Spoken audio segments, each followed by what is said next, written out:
नमस्कार, TV 27 news देख रहे हैं आप। मैं हूं आपके साथ पूजा झा। हरियाणा की प्राइम डिबेट में आपका स्वागत है। हरियाणा में लोकसभा की सभी 10 सीटों पर जीत हासिल करने के लिए बीजेपी ने रणनीति बदलते हुए मंत्रिमंडल विस्तार के माध्यम से नई बिसात बिछा दी है। मंत्रिमंडल विस्तार पूरी तरह से लोकसभा चुनाव को ध्यान में रखकर किया गया है। जातीय और क्षेत्रीय समीकरणों को साधने की कोशिश की गई है। नए मंत्रिमंडल में खुद मुख्यमंत्री नायब सैनी मौजूद हैं और इस नए मंत्रिमंडल में 7 मंत्रियों को जगह दी गई है। 1 कैबिनेट मंत्री चुने गए हैं, जबकि 7 स्वतंत्र राज्य प्रभार मंत्री नियुक्त किया गया है। नए मंत्रिमंडल विस्तार से जाटों, वैश्यों और पंजाबियों को साधने की कोशिश की गई है। अनुसूचित जाति में भी बराबर संतुलन बनाया गया है। इस नई कैबिनेट के जरिए राजपूतों को भी सरकार में प्रतिनिधित्व दिया गया है। मनोहर कैबिनेट के मुकाबले मंत्रिमंडल में जाटों की संख्या कम है, लेकिन इस बार वैश्य कोटे को अधिक तवज्जो दी गई है। बीजेपी ने मंत्रिमंडल विस्तार के जरिए अपना बड़ा दांव खेला है। अब देखना यह है कि विपक्ष किस तरह से बीजेपी के इस दांव का जवाब देता है और हरियाणा में नायब सैनी की सरकार में क्या लोकसभा चुनाव में पार्टी को कोई नई रणनीति मिलती है या पार्टी को कोई नई सौगात मिलती है।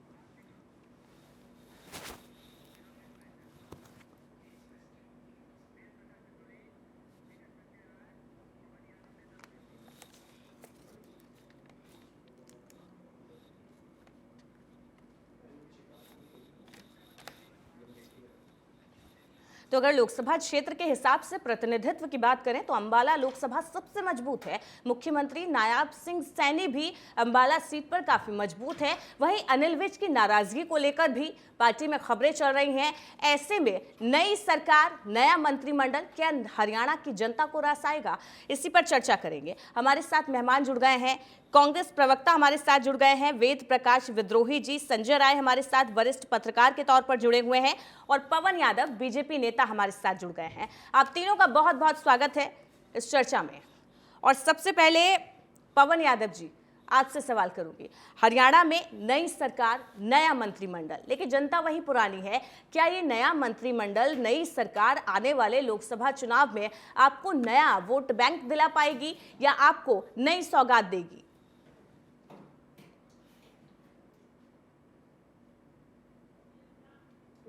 माध्यम से, आपके टीवी के माध्यम से जहां तक भी मेरी आवाज जा रही है, सभी साथियों को जय श्री राम, नमस्कार।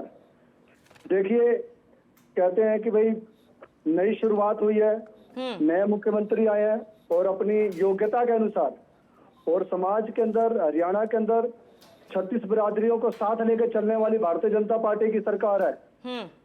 पिछले 9.5 सालों में आपने देखा है कि भारतीय जनता पार्टी ने हर वर्ष का विकास किया है, हर क्षेत्र का विकास किया है। और मैं गर्व के साथ कहना चाहता हूं कि जो यशस्वी प्रधानमंत्री जी ने कहा था कि सबका साथ और सबका विकास, इसके नाते हरियाणा प्रदेश के अंदर जन जन का विकास किया गया। तो क्या मनोहर लाल सबका साथ सबका विकास नहीं कर रहे थे?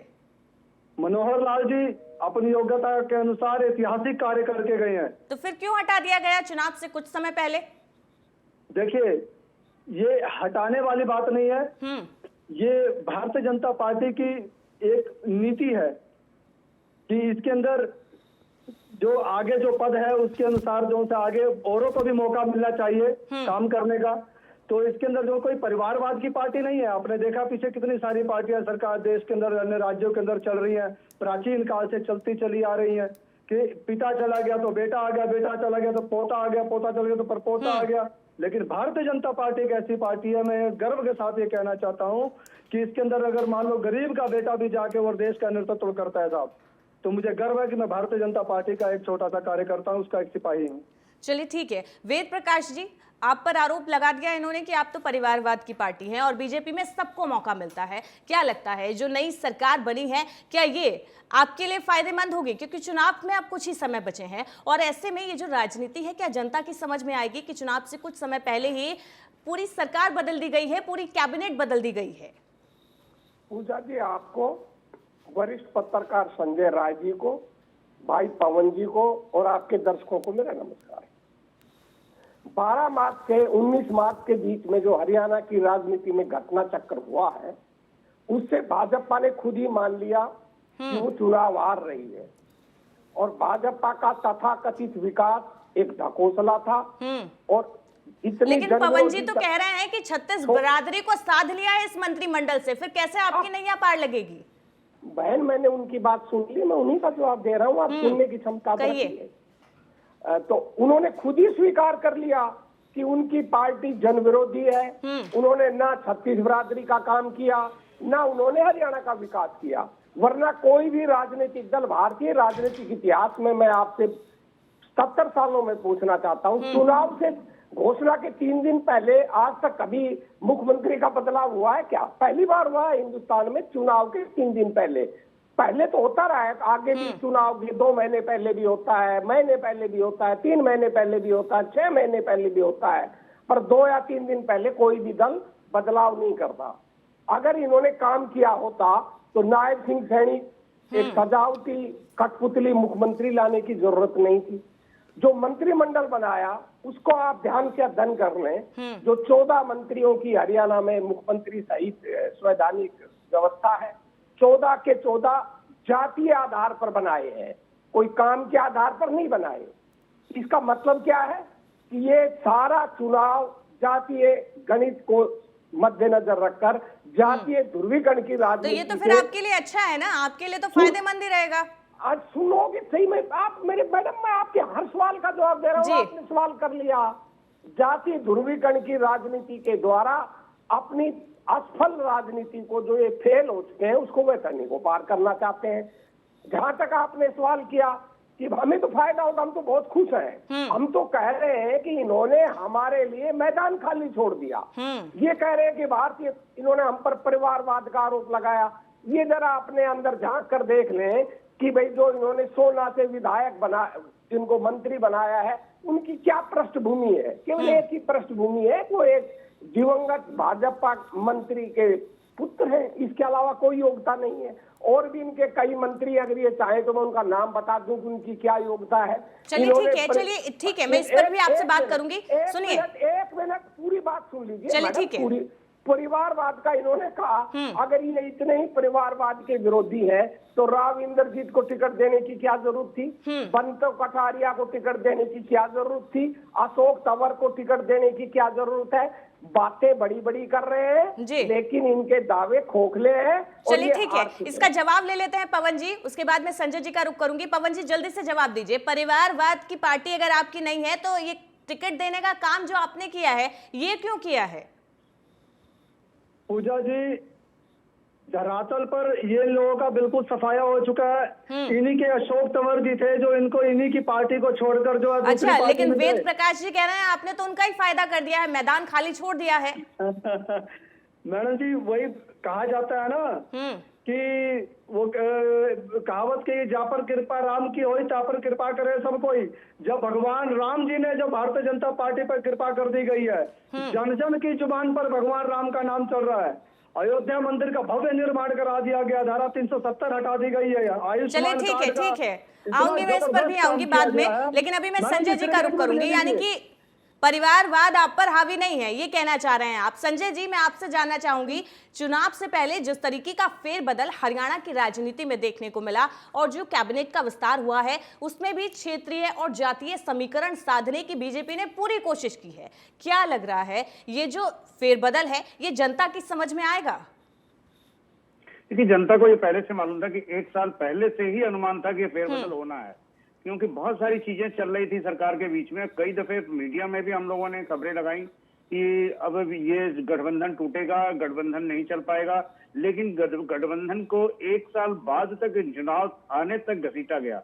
फिर बीच में किसान आंदोलन, कांग्रेस और अन्य पार्टियों के द्वारा, जो इंडी गठबंधन द्वारा जो किसान आंदोलन की जो बात की गई पंजाब के अंदर, इसका जो थोड़ा सा प्रभाव था और इसको थोड़ी सी जो एक नेगेटिव जो एक प्रोस्पेक्टिव चल रहा था मीडिया के अंदर, उस चीज को हटाने के लिए कि उस तरफ से ध्यान हटे और उसको लेकर के तुरंत ये गठबंधन में फिर वो जो चुनाव में भी एक रणनीति बन रही थी कि लोकसभा में कितने लोग आएंगे, कितने नहीं आएंगे, कितनी सीटें के किस तरह से बंटवारा होगा।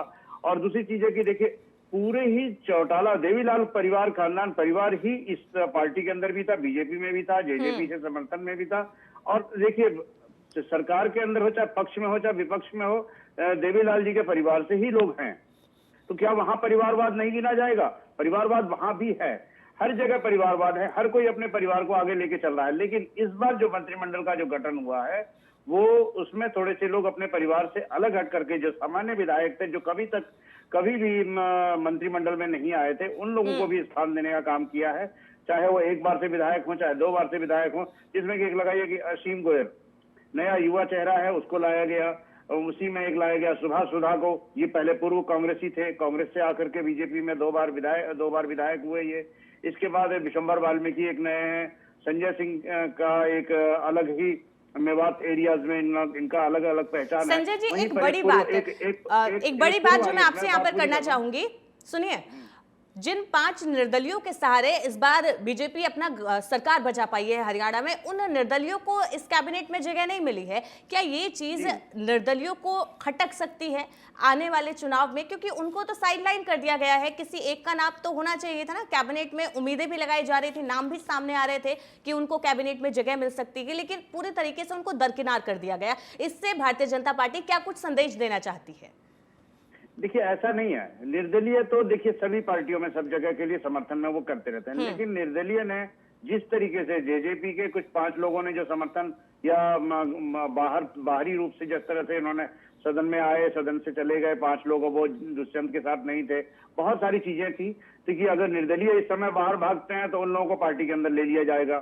जो जेजेपी से अलग हटे हुए हैं, वो जेजेपी के पास भी नहीं है। कुछ संवैधानिक चीजें हैं जिस वजह से वो लोग बंधे हुए हैं, और इस समय सरकार जाती भी है तो इन लोगों को फर्क नहीं पड़ेगा। ठीक है। और मैं एक चीज बताऊं, इसमें पूरी बात करने जा रहा था कि हर जाति का लोगों को लेकर के किया गया है, क्योंकि महेंद्रगढ़ को भी लिया गया है, रेवाड़ी से भी, रेवाड़ी क्षेत्र से भी है, और हर जगह से लेने के बाद पार्टी हर क्षेत्र को, हर जिसे अब हिसार से ही है, हिसार से अब कौन आता है बीजेपी से, वो देखने वाली बात है। हो सकता है कि अब उसका चार्ज जो दिया गया है, यानी कि कुल मिलाकर बीजेपी ने जातीय समीकरण साधने की पूरी कोशिश की है। चलिए पवन जी, मैं आपसे पूछना चाहूंगी, क्या मनोहर लाल को लेकर पार्टी में किसी तरीके का प्रेशर था, जो चुनाव से पहले इतना बड़ा कदम उठा लिया, या ये एक रिस्क की तरह कहें? ये रिस्क ही है, हो सकता है जनता को पसंद आए ना पसंद आए, लेकिन अनिल विज की नाराजगी को लेकर जो खबरें चल रही हैं, क्या लग रहा है ये पार्टी का प्रेशर है? क्योंकि मनोहर लाल को लेकर लोगों में भी काफी नाराजगी देखने को मिल रही थी। किसान आंदोलन के बाद से किसानों में भी काफी गुस्सा था,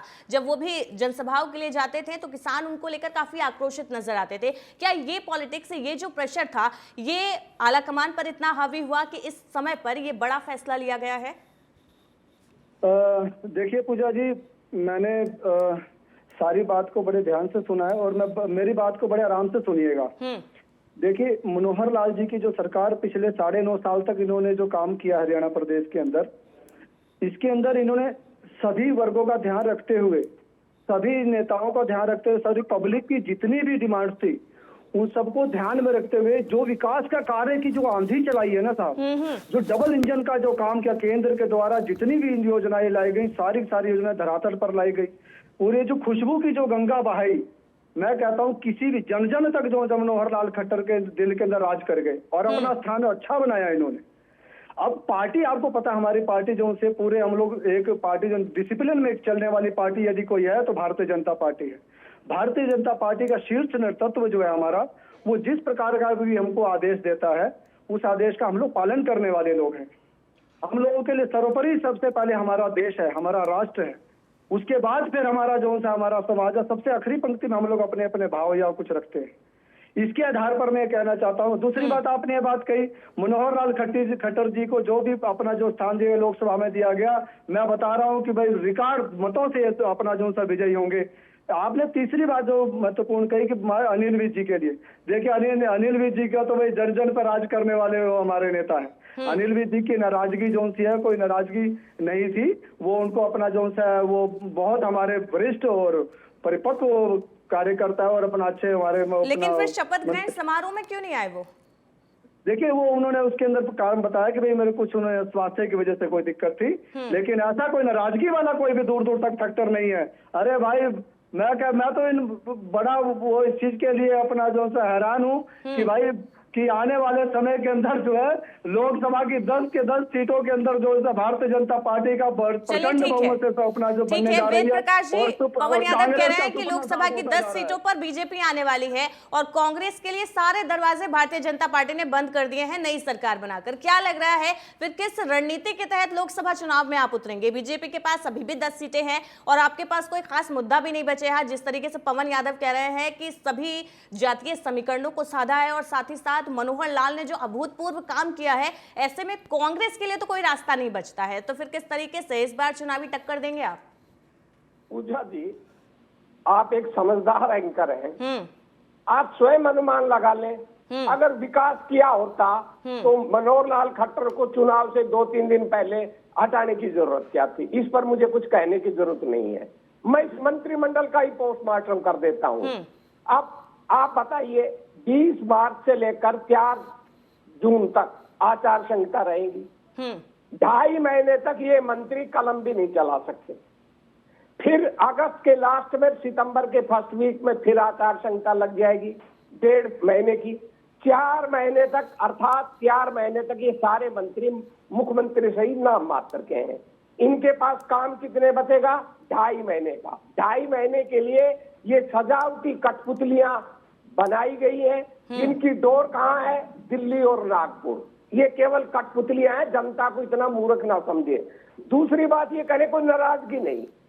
देखिए, अहिरवाल के अंदर राव इंद्रजीत जो इनके सबसे बड़े बड़े नेता हैं, उनके विरोधी को मंत्री बनाया।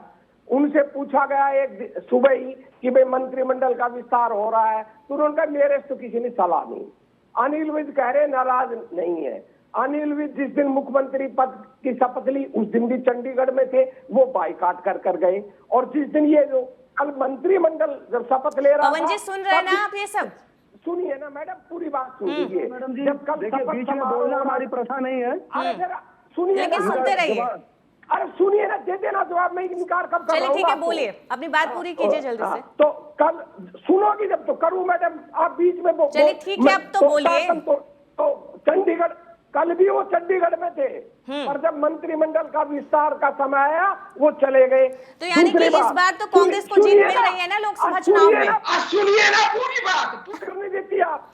दुर्भाग्य की बात ये है, अब मैं चुप हो जाता हूँ, आपकी सुन लेता हूँ। मैं ठीक है। बात शुरू नहीं करता, उससे पहले पूछ। चलिए ठीक है, बोलिए, अपनी बात पूरी कीजिए। तो पूरी करने तो दीजिए ना। इनका तीसरा, इनका ये कह रहे हैं कि कोई गुटबाजी नहीं है।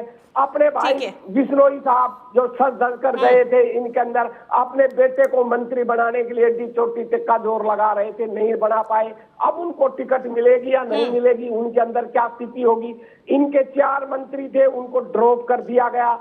बहुत से क्षेत्रों को मंत्रिमंडल में जगह नहीं वेद प्रकाश जी, ये बताइए ना, ठीक है आपने बीजेपी की पूरी कथा बता दी, ठीक है, मैं ये पूछ रही हूँ कि कांग्रेस कितनी सीटें ला रही है इस बार लोकसभा चुनाव में? आप कितनी सीटें ला रहे हैं? वही बात तो कह रहा हूँ प्रकाश जी, मैं आपसे पूछ रही हूँ कि कांग्रेस इस बार लोकसभा सीट चुनाव में कितने सीटें लाने जा रही है? दरवाजे तो खुल गए आपके लिए। हम 10 की 10 सीटें जीत रहे हैं। चलिए जो ठीक है। थोड़ी बहुत कसर थी वो इन्होंने खुद पूरी कर दी, और इनके अंदर इतना भारी असंतोष है, इनके ही लोग हमारी मदद चलिए ठीक है। करेंगे। संजय जी, मैं आपके पास आना चाहूंगी, एक चीज आपसे बताने, पूछना चाहती कांग्रेस को जिताएं। हूँ। जिस तरीके से कांग्रेस में हमने देखा कि वहां पर अगर कोई गठबंधन टूटता है तो तमाम तरह के विरोधाभास सामने आते हैं, बयानबाजियां होती है। यहाँ पर जेजेपी बीजेपी का गठबंधन टूट गया, पूरी कैबिनेट बदल दी गई, जिन लोगों के नाम आज सामने आ रहे थे उनको जगह नहीं मिली है, नए चेहरों को उतार दिया गया है, लेकिन बावजूद इसके विरोध का एक स्वर नहीं उठा है। क्या संदेश देता है हरियाणा की राजनीति में? क्या बीजेपी मजबूत स्थिति में है? देखिए पूजा जी, मैं एक ही चीज बताऊंगा कि विरोध के स्वर किस तरीके से दबाए जाते हैं, बीजेपी ने तरीके से दबा दिए। मुख्यमंत्री ने अपना रिजाइन किया, उसके साथ साथ पूरी की पूरी कैबिनेट रिजाइन कर गई। किसी एक को हटाता या केवल अकेले मुख्यमंत्री बदलते तो विरोध होता कि सब कोई दावेदारी में आए थे। अनिल विज तो दावेदारी में थे कि मैं मुख्यमंत्री बनूं सीनियरिटी के लेवल पे और सब चीजों को लेकर के। लेकिन अब अनिल विज को मुख्यमंत्री ने बना करके अपने बिल्कुल क्लोज जो थे उनको मुख्यमंत्री बना दिया, परेशानी वहां आ गई। अब रही बात जेजेपी से किसको कैसे हटाना था, अब किसी को हटाते, किसी के समर्थन वापसी होता, तो एक विस्फोट हो सकता था, आपस में राजनीतिक विस्फोट जिसे कहते हैं। और जैसा कि कल बयान में अनिल विज ने कहा भी कि मुझे तो बिल्कुल पता ही नहीं चला, मेरे बगल में मुख्यमंत्री बदल बैठे थे और वो वहां से आते हैं और आने के बाद कहते हैं कि मैं रिजाइन करता हूँ, इनके लिए सीट खाली करता हूँ। तो ये मेरे लिए एक बम विस्फोट की तरह से था। तो अनिल विज के बयान खुद के आए हुए हैं, उन्होंने खुद इस चीज को कहा है। अनिल विज के इस चीज से इनकार नहीं किया जा सकता कि विज की नाराजगी पार्टी में कहीं ना कहीं थी, भले ही बीजेपी उसे दबाने की, छिपाने की कोशिश कर रही हो। और अनिल विज को जिस तरीके से सीनियरिटी के लेवल पे उनको हटाया गया है, और लगाइए कि बहुत से सीनियर लीडर्स को जो केंद्र में भी थे, बहुत से केंद्र के लीडर्स को जो अच्छे लोग अपने आप को मानते थे, उन सबको खुले लाइन भेज दिया गया, चाहे उनको पार्टी के अंदर कर दिया गया, चाहे उनको पूछा ही नहीं गया। अब इवन अब उनको यहाँ से भी वही प्रक्रिया शुरू हुई है। अनिल विज अब हो सकता है कि अगले चुनाव में उनको टिकट भी ना मिले। मैं आज कह दे रहा हूँ आपके चैनल पर, और एक मजबूती से, क्योंकि संगठन के अंदर कार्य किस तरीके से होता है, पार्टी किस तरीके से किसको बाहर करती है, अनिल विज समझे आप। चलिए ठीक है, ये तो देखने वाली बात होगी, लेकिन पार्टी ने ये बड़ा दांव खेला है। हाँ, और दूसरी चीज है कि अभी इसमें अब रणजीत चौटाला को, जो बिजली मंत्री थे पिछली सरकार में, अभी क्या पद मिला है क्या नहीं मिला वो देखने वाली बात है। और कहीं भारतीय जनता पार्टी हिसाब से ना इनको प्रत्याशी बना दे, कुलदीप बिश्नोई को न दे करके, क्योंकि ये भी यानी कि पूरी रणनीति के तहत और कहीं से कोई विरोध का स्वर उठ ना पाए, पूरी राजनीति के तहत ये फेरबदल किया गया है। आप तीनों का बहुत बहुत शुक्रिया, पवन यादव जी, प्रकाश विद्रोही जी और संजय जी, हमारे साथ चर्चा में जुड़ने के लिए। तो हरियाणा में नायब सैनिक का मंत्रिमंडल विस्तार पूरा हो गया। जेजेपी से गठबंधन टूटने के बाद बीजेपी ने निर्दलियों के सहारे सरकार तो बनाई, लेकिन सरकार बचाने में महत्वपूर्ण भूमिका निभाने वाले 5 निर्दलीय विधायकों में से एक को भी नायब कैबिनेट में कोई जगह नहीं मिली। अब देखना यह होगा क्या इस नई सरकार और नए मंत्रिमंडल को लोकसभा चुनाव में हरियाणा की जनता स्वीकार करती है। फिलहाल के लिए इतना ही। लगातार खबरों के लिए बने रहिए टीवी।